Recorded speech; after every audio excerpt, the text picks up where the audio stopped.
Oh, that letter's quite legible. Well, the handwriting looks a bit doggy.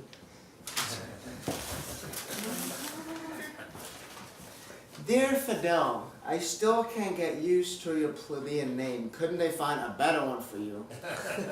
Fidel, like Rosa, is in very vulgar taste. However, all that is neither here nor there. I am very glad we decided to write to each other. And the letter is impeccably written.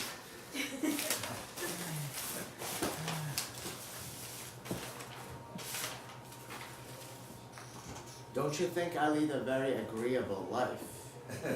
My mistress, whom Papa calls Sophie, is passionately fond of me. No, never mind.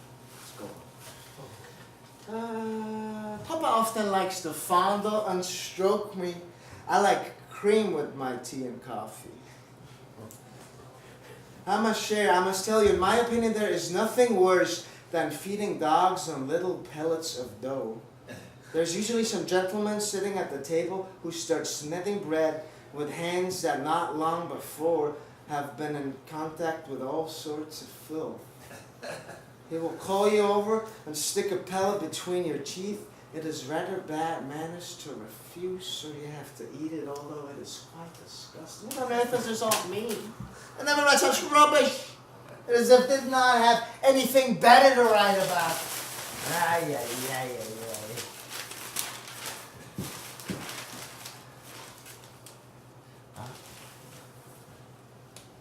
I should be delighted to tell you about everything that goes on in our house.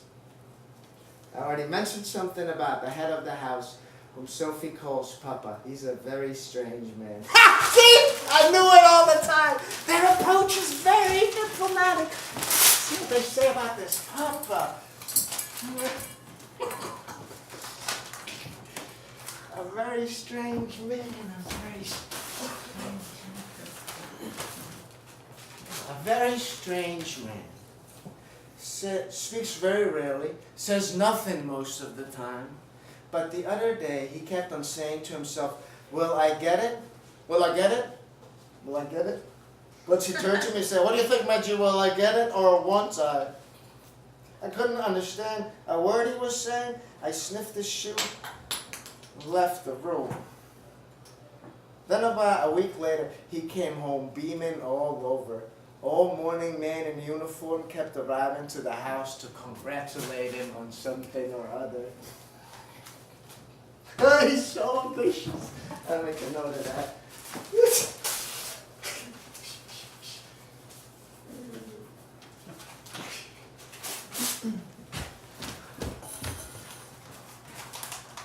Goodbye, ma chère. I'm in a tearing hurry, etc., etc. I will finish the letter tomorrow.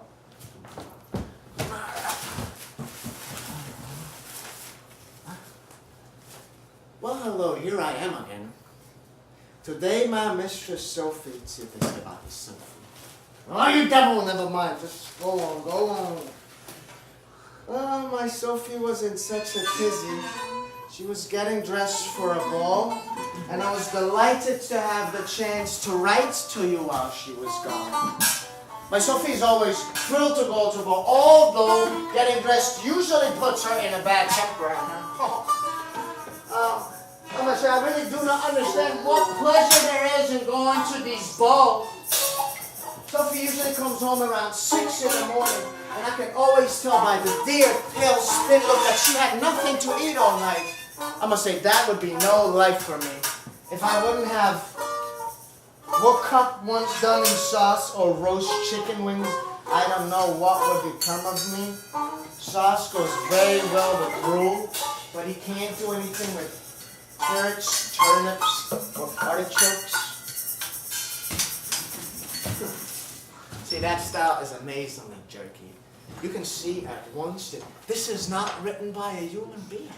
This starts off all right, and then it lapses into this dogginess. What trash! What the hell? I need people, not dogs. I want to see a human being. I ask for a spiritual nourishment to feed and delight my soul, or I end up with this rubbish. Sophie was sitting at a small table and sewing. I was looking out of the window as I love to see who was going by. All of a sudden, a footman came in and said, Teploff.